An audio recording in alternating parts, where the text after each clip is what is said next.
ନୂଆ ସକାଳର ନୂଆ ରେସିପିକୁ ଆପଣମାନଙ୍କୁ ବହୁତ ବହୁତ ସ୍ୱାଗତ। ଆଜି ମୁଁ ବନେଇବି ଭେଜ୍ ମସରୁମ୍ ବିରିୟାନୀ। ସେଥିପାଇଁ ଆବଶ୍ୟକ ସାମଗ୍ରୀ ଦେଖି ନିଅନ୍ତୁ। ମୁଁ ଏଠାରେ ବିରିୟାନୀ ରାଇସ୍ 3 ଗିନା ନେଇଛି। ସେଇଟାକୁ ମୁଁ 2-3 ଥର କ୍ଲିନ୍ ପାଣିରେ ସଫା କରି ପୁଣି ପାଣି ଦେଇ କିଛି ସମୟ ବତୁରିବା ପାଇଁ ଛାଡ଼ିଦେଲି। 30 ମିନିଟ୍ସ ମିନିମମ୍ ଆପଣମାନେ ବତୁରିବା ପାଇଁ ଛାଡ଼ିଦେବେ। ତ ହାଇ ଏଭ୍ରିୱାନ୍, ନମସ୍ତେ, ଜୟ ଜଗନ୍ନାଥ। କେମିତି ଅଛନ୍ତି ସମସ୍ତେ? ଆଶା କରୁଛି ଆପଣମାନେ ସବୁ ଖୁସିରେ ଥିବେ, ଭଲରେ ଥିବେ। ଏନ୍ଜୟ ଇଟିଂ 559କୁ ଆପଣମାନଙ୍କୁ ବହୁତ ବହୁତ ସ୍ୱାଗତ। ତ ଦେଖନ୍ତୁ, ମୁଁ ଏଠି କ୍ଲିନ୍ ପାଣି ଦେଇଦେଲି, ପୁଣି ତାକୁ ବତୁରିବା ପାଇଁ ଛାଡ଼ିଦେଲି। ଏଠାରେ ଦେଖନ୍ତୁ କ'ଣ କ'ଣ ସବୁ ଆବଶ୍ୟକ ପଡ଼ୁଛି। ଟମାଟୋ 2ଟା ନେଇଛି, କଞ୍ଚା ଲଙ୍କା 3-4ଟି, ପିଆଜ 4ଟି, ରସୁଣ 1 ଗଲା, ତାପରେ ଅଦା 1 ଇଞ୍ଚ, ଏତିକି ମୁଁ କାଟିକି ନେଇଛି। ତାପରେ ଆପଣମାନେ ଲକ୍ଷ୍ୟ କରନ୍ତୁ, ଏଠି ମୁଁ ବଟମ୍ ମସରୁମ୍ 1 ପ୍ୟାକେଟ୍ ଆଣା ହେଇଥିଲା, ସେଇଟାକୁ ମୁଁ ନେଇଛି। ତାକୁ ମୁଁ ପ୍ରଥମେ ଭଲ ଭାବରେ ଧୋଇକି ଯେଉଁ ବ୍ଲାକ୍ ଡଟ୍ସ ଅଛି ସେଗୁଡ଼ା ମୁଁ ଧୋଇ ଆଣିବି, ଧୋଇକି ସଫା କରିଦେବି। ତାପରେ ତାକୁ ଆମେ କଟ୍ କରିବୁ। ଏବେ ଦେଖନ୍ତୁ, ମୁଁ ଧୋଇ ନେଇ ଆସିଛି। ତାପରେ ଏବେ ଆମେ କଟ୍ କରିବୁ। ଯେଉଁଗୁଡ଼ା ବଡ଼ ରହିଛି ସେଇଗୁଡ଼ିକ ଆମେ 4 ଫାଳ ବନେଇବୁ, ଆଉ ଯେଉଁଗୁଡ଼ିକ ସାନ ଅଛି ସେଇଗୁଡ଼ିକ ଆମେ 2 ଫାଳ ବନେଇବୁ। ତ ଆପଣମାନେ ଆପଣମାନଙ୍କ ଚଏସ୍ରେ ସାନ କିମ୍ବା ବଡ଼ ବନେଇ ପାରିବେ। ଆଉ ଦେଖନ୍ତୁ, ଯେଉଁ ଦାଣ୍ଠିର ଫାଷ୍ଟ ପାର୍ଟଟି ସେଇଟା କାଟିକି ଆପଣମାନେ ଫିଙ୍ଗିଦେବେ। ସେଇଟା ହାର୍ଡ଼ ପାର୍ଟ, ଭଲ ଲାଗିବ ନାହିଁ। ତ ଏବେ ଲକ୍ଷ୍ୟ କରନ୍ତୁ, ଆମେ ସବୁ ମସରୁମ୍କୁ ଭଲ ଭାବରେ କଟ୍ କରିଦେଲୁ। ତାପରେ ଆମେ ଏବେ ଦେଖନ୍ତୁ, ଯେଉଁ ଅଦା ରସୁଣ ଆଉ ସେଗୁଡ଼ିକୁ ଆମେ ଏବେ ପେଷ୍ଟ ବନେଇ ଆଣିବୁ। ଏଇ ଦେଖନ୍ତୁ, ମୁଁ ପେଷ୍ଟ ବନେଇ ଆଣିଲି। ତାପରେ ଟମାଟୋକୁ ମଧ୍ୟ ଏବେ ପେଷ୍ଟ ବନେଇ ଆଣିବୁ। ଏବେ ଲକ୍ଷ୍ୟ କରନ୍ତୁ, ଟମାଟୋ ମଧ୍ୟ ମୁଁ ମିକ୍ସି ଜାର୍ରେ ଦେଇଦେଲି, ଆଉ ତାକୁ ଭଲ ଭାବରେ ଫାଇନ୍ ପେଷ୍ଟ ବନେଇ ନେଇ ଆସିଲି। ତାପରେ ଗ୍ୟାସ୍ ଅନ୍ କରିକି ଗୋଟେ ସିଲଭର କଢ଼େଇ ଗ୍ୟାସ୍ରେ ବସେଇ ନେଇଛି। ତାପରେ ଦେଖନ୍ତୁ, ମୁଁ ଏଠି ବଟର୍ ଦେଲି, ବଟର୍ ସହିତ କିଛି ଅଏଲ୍ ଦେଲି। ଆପଣମାନେ ସୋରିଷ ତେଲ ବି ଦେଇପାରିବେ, ରିଫାଇନ୍ ଅଏଲ୍ ବି ଦେଇପାରିବେ। ତାପରେ ଦେଖନ୍ତୁ, ଗୋଟା ମସଲାରେ ଡାଲଚିନି ଦେଲି, ଗୁଜୁରାତି ଦେଲି 3-4ଟି, ବଡ଼ ଇଲାଇଚି ଦେଲି 1, ତାପରେ ଜାୟତ୍ରୀ 1, ତାପରେ ଟିକେ ମୁଁ ଭାଜି ଦେଉଛି। ଗ୍ୟାସ୍ର ଫ୍ଲେମ୍କୁ ଆପଣମାନେ ଏବେ ଲୋ ଟୁ ମିଡ଼ିୟମ୍ରେ ରଖିବେ। ତାପରେ ସେ ଗୋଟା ମସଲାକୁ ସବୁ ଟିକେ ଭାଜିଦେବେ। ଭାଜି ସାରିଲା ପରେ ଆପଣମାନେ ଯେଉଁ ପିଆଜକୁ ସ୍ଲାଇସ୍ କଟ୍ କରିକି ରଖିଥିବେ ସେଗୁଡ଼ିକୁ ଏବେ ଅଏଲ୍ରେ ଦେଇଦେବେ। ତାପରେ ତାକୁ ଟିକେ ସିଝିବା ପାଇଁ ଛାଡ଼ିଦେବେ। ସେଥିପାଇଁ ଆପଣମାନେ ପିଆଜ ସହିତ ହାଲକା ଲୁଣ ଟିକେ ପକାଇବେ, 1/2 ଟିସ୍ପୁନ୍। ସେଇଟା ପକାଇଲା ମାନେ ପିଆଜ ବହୁତ ଶୀଘ୍ର ସଫ୍ଟ ହୋଇଯିବ। ଲକ୍ଷ୍ୟ କରନ୍ତୁ, ପିଆଜ ପ୍ରାୟ ଟିକେ ସଫ୍ଟ ହୋଇ ଆସିଲାଣି। ଏହି ଷ୍ଟେଜ୍ରେ ଆପଣମାନେ ଯେଉଁ କଞ୍ଚା ଲଙ୍କା କାଟିକି ରଖିଥିବେ 3-4ଟି, ସେଇଟାକୁ ମଧ୍ୟ ପକାଇଦେବେ। ସେଇଟାକୁ ପକାଇ ସାରିଲା ପରେ ପିଆଜ ସହିତ ପୁଣି ଭଲ ଭାବରେ ଭାଜିଦେବେ। ତାପରେ ଆପଣମାନେ ଯେଉଁ ଅଦା ରସୁଣର ପେଷ୍ଟ ବନେଇଥିବେ ସେଇ ଅଦା ରସୁଣର ପେଷ୍ଟକୁ ମଧ୍ୟ ପିଆଜ ସହିତ ପକାଇକି ଭଲ ଭାବରେ କଷି ନେବେ। ଲକ୍ଷ୍ୟ କରନ୍ତୁ, ମୁଁ ଯେଉଁ ଟାଇପ୍ରେ କଷୁଛି ସେଇ ଟାଇପ୍ରେ ଆପଣମାନେ କଷି ନେବେ। ଏଠାରେ ଆପଣମାନେ ଟିକେ ମୋଟା କଢ଼େଇ କିମ୍ବା ମୋଟା ଜାଗା ୟୁଜ୍ କରିବେ ବିରିୟାନୀ ପାଇଁ। ତ ଲକ୍ଷ୍ୟ କରନ୍ତୁ, ଏବେ ଟମାଟୋ ପେଷ୍ଟ ବି ମୁଁ ପକାଇଦେଲି ସେଇ ପିଆଜ ସହିତ। ତାପରେ ଭଲ ଭାବରେ ମୁଁ ଟିକେ କଷିଦେଲି। ତାପରେ ମିକ୍ସି ଜାର୍ ଧୋଇକି ସେଇ ପାଣିଟା ମଧ୍ୟ ଦେଇଦେଲି। ଏବେ ଗୁଣ୍ଡ ମସଲାରେ ଦେଖନ୍ତୁ, ଧନିଆ ପାଉଡ଼ର ଦେଇଦେଲି 1 ଟିସ୍ପୁନ୍, ଜିରା ପାଉଡ଼ର 1/2 ଟିସ୍ପୁନ୍, ହଳଦୀ powder 1/2 teaspoon, red chilli powder 1/2 teaspoon. ତାପରେ ଭଲ ଭାବରେ ମୁଁ ତାକୁ ମିଶାଇ ଦେଲି।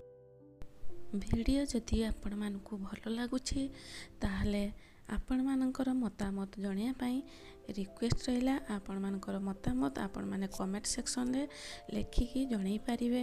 ତ ତାପରେ ଏବେ ଲକ୍ଷ୍ୟ କରନ୍ତୁ, ମସଲା ଟିକେ ହୋଇ ଆସିଲାଣି।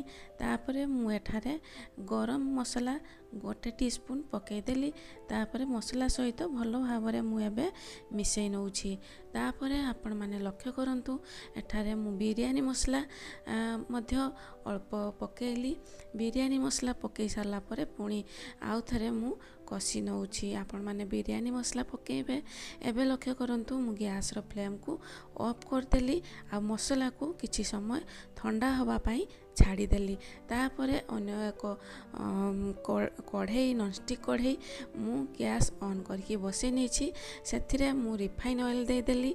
रिफाइन ऑयल टिके गरम हवा परे मु जो पियाज को स्लाइस करिकी काटिकी रखी थी से पियाज को एबे ऑयल रे पकेबी आउ ताकू मु टिके गोल्डन ब्राउन कलर हवा जाए फ्राए करी।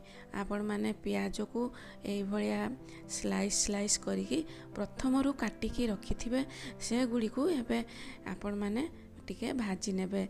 जते पर्यंत गोल्डन ब्राउन कलर न होईची सेते पर्यंत आपण माने पियाज को भाजी चलथिबे। बिरयानी रे जदि आपण माने पियाज को फ्राए करिकी पकांती ताले बिरयानी रो टेस्ट द्विगुणा बढ़ी जाए। आज मु कढ़ई रे आपण मानकु बिरयानी बनैकी देखैबी। बहुत सहज उपाय रे आपण माने इजीली बनै पारिबे। एबे लक्ष्य करंतु पियाज हमर गोल्डन ब्राउन कलर हो जाइछि ताकू आमे एबे गोटे प्लेट को काढ़ी दउछु। एई भलिया कलर हवा जाए आपण माने पियाज को भाजिबे आउ एई भलिया गोल्डन कलर हैला परे आपण माने ताकू गोटे प्लेट को काढ़ी आनिबे। तापरे लंका 3-4टी मध्य टिके भाजिकी रखीदेली। आपण माने लंका भी देई पारिबे। जदि पिला माने खाउछंती लंका स्किप करि पारिबे। तो आपण माने थरे भेज रो मशरूम बिरयानी बनैकी देखंतु केते टेस्ट लागिवो। आपण माने चिकन बिरयानी मटन बिरयानी खाइबा भूली जिवे। तो एबे लक्ष्य करंतु मसला ठंडा हो जाइछि। तापरे आमे ए स्टेज रे दही की मसला सहित दबु आ ताकू टिके भलो भाबरे मिसई देबु। गैस रो फ्लेम को आपण माने एबे लो रे रखिबे। तापरे टिके मसला सहित दही को भलो भाबरे मिसईबे। तापरे मिसी गला परे आपण माने गैस रो फ्लेम को मीडियम टू हाई रे रखिकी भलो भाबरे मसला को कषिबे। एबे लक्ष्य करंतु मसला आमर बहुत भलो भाबरे होई गलानी। ऑयल कढ़ई रु छाड़ी गलानी, मसला रु ऑयल छाड़ी गलानी। ए स्टेज रे आपण माने जानिबे जे मसला परफेक्ट तैयारी होई जाइछि। तापरे आपण माने कोन करिवे ना मशरूम को जो काटिकी रखिथिबे से मशरूम को एबे मसला सहित सबु देई देबे आ ताकू भलो भाबरे मिसई देबे। मशरूम आ मसला भलो भाबरे मिसई देबे। एबे लक्ष्य करंतु मु लूण टेस्ट अकॉर्डिंग पकई देली। मशरूम सहित एटा हला बटम मशरूम लूण पकई सारला परे मु मसला सहित एबे भलो भाबरे छतु को मिसई देली। मिसई की टिके गुटे लीड लगई देली आउ 5 मिनिट सिझिबा पई छाड़ी देली। तापरे आपण माने आउ थरे मझिरे मझिरे ढांका खोलिकी टिके खुसुणी साहाଯ୍ୟ रे एपट सेपट करि दउथिबे नहले मशरूम तळे लागि जिवो। एबे लक्ष्य करंतु मशरूम को पुणी मु खुसुणी साहाଯ୍ୟ रे टिके एपट सेपट करिकी भाजी देली। पुणी लीड लगेइकी आउ 5 रु 10 मिनिट पुणी सिझिबा पई छाड़ी देली।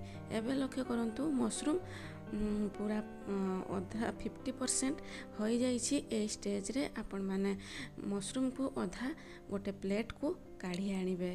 काढ़ी आनला परे आपण माने जत्तिकी मशरूम रहिला से मशरूम रो ऊपरे चाउल जो आपण माने बतुरैकी रखिथिले बिरयानी चाउल से चाउल को एबे आपण माने मशरूम रो ऊपरे गुटे लेयर करिकी देई देबे। एबे लक्ष्य करंतु मु चाउल को मशरूम ऊपरे एई भलिया लेयर करिकी गोटे देई देली। ता ऊपरे पुणी मशरूम आउथरे देबी। एबे लक्ष्य करंतु पुणी मशरूम मु आउ गोटे लेयर देई देबी चाउल ऊपरे। तापरे मु पानी देबी। आपण माने लक्ष्य करिवे जेते गिना चाउल आपण माने नेइथिबे तार डबल पानी देबे। मु एठारे 3 गिना चाउल नेइथिली ତା ସେଥିପାଇଁ ମୁଁ 6 ଗିନା ପାଣି ଦେବି। ଦେଖନ୍ତୁ ମୁଁ ଏଠି ମସରୁମ୍ ଦେଇଦେଲି, ପୁଣି ଆଉ ଥରେ ଚାଉଳକୁ ତା ଉପରେ ଦେଇଦେଲି। ଦେଇ ସାରିଲା ପରେ ଏବେ ଆମେ ପାଣି ଦେବୁ। ଏଇ ଭଳିଆ ମାପରେ ଆପଣମାନେ ଯଦି ବିରିୟାନୀ ବନାଉଛନ୍ତି ତାହେଲେ ଆପଣଙ୍କ ବିରିୟାନୀ ପୁରା ପରଫେକ୍ଟ ଖିଲା ଖିଲା ହେବ, ଗୋଟା ଗୋଟା ହେବ। ଆଉ ଆପଣମାନେ ରେଷ୍ଟୁରାଣ୍ଟ ଯିବା ଭୁଲିଯିବେ। ଘରେ ହିଁ ଆପଣମାନେ ରେଷ୍ଟୁରାଣ୍ଟ ଷ୍ଟାଇଲ୍ ବିରିୟାନୀ ବନେଇକି ଖାଇପାରିବେ। ଏଇଭଳିଆ ଉପାୟରେ ଆପଣମାନେ ଥରେ ବିରିୟାନୀ ବନାନ୍ତୁ। ମନେ ରଖନ୍ତୁ 3 ଗିନା ଚାଉଳରେ 6 ଗିନା ପାଣି ଦେବେ। ତାପରେ ଦେଖନ୍ତୁ ମୁଁ ଟେଷ୍ଟ ଆକର୍ଡ଼ିଂ ଟିକେ ଲୁଣ ପକାଇଦେଲି। ଆପଣମାନେ ଛତୁରେ ଲୁଣ ପକାଇଥିଲେ, ପୁଣି ଏବେ ଚାଉଳ ଯେଉଁ ଆମେ ଦେଲୁ ଚାଉଳ ପାଇଁ ଏବେ ଆମେ ଲୁଣ ପକାଇଲୁ। ତାପରେ ଏବେ ଦେଖନ୍ତୁ ମୁଁ କାଉଡ଼ା ଏସେନ୍ସ ଟିକେ ପକାଇଲି। ଆପଣମାନଙ୍କ ପାଖରେ ଯଦି କାଉଡ଼ା ଏସେନ୍ସ ଥିବ ସେଇଟା ପକାଇ ପାରିବେ, ନହେଲେ ରୋଜ୍ ୱାଟର୍ ପକାଇ ପାରିବେ।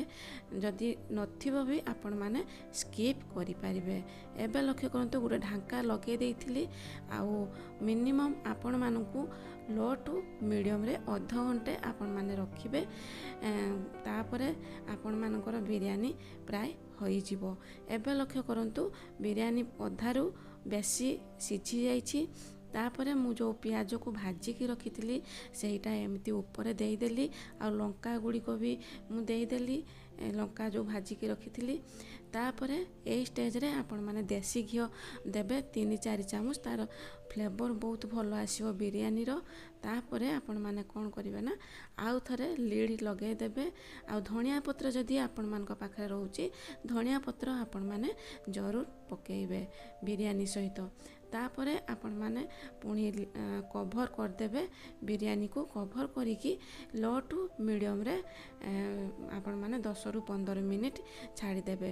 ଟୋଟାଲ୍ ବିରିୟାନୀ ବନିବା ପାଇଁ ମୋତେ ଏଠି ଅଧଘଣ୍ଟେ ଟାଇମ୍ ଲାଗିଥିଲା। ଆଉ ସେଥିରେ ପୁରା ପରଫେକ୍ଟ ବିରିୟାନୀ ତିଆରି ହୋଇଯାଇଥିଲା। ପୁରା ସିଝି ବି ଯାଇଥିଲା, ଆଉ ଖିଲା ଖିଲା ବି ବହୁତ ହେଇଥିଲା। ଏବେ ଲକ୍ଷ୍ୟ କରନ୍ତୁ ମୁଁ ଆପଣମାନଙ୍କୁ ଦେଖାଇ ଦେଉଛି ବିରିୟାନୀ ପରଫେକ୍ଟ ସିଝିଛି କି ନାହିଁ। ଏବେ ଲକ୍ଷ୍ୟ କରନ୍ତୁ ମୁଁ ବିରିୟାନୀ ଦେଖନ୍ତୁ ପୁରା ଗୋଟା ଗୋଟା ବିରିୟାନୀ ରହିଛି, ଆଉ ବହୁତ ସୁନ୍ଦର ଦେଖାଯାଉଛି। ମୁଁ ଆପଣମାନଙ୍କୁ ଏବେ ଦେଖାଇ ଦେଉଛି। ଦେଖନ୍ତୁ କେତେ ସୁନ୍ଦର ଦେଖାଯାଉଛି ବିରିୟାନୀ, ଆଉ ସିଝି ବି ଯାଇଛି। ଆପଣମାନେ ଏଇଭଳିଆ ବିରିୟାନୀ ଘରେ ବନେଇ ପାରିବେ ଅତି ସହଜ ଉପାୟରେ।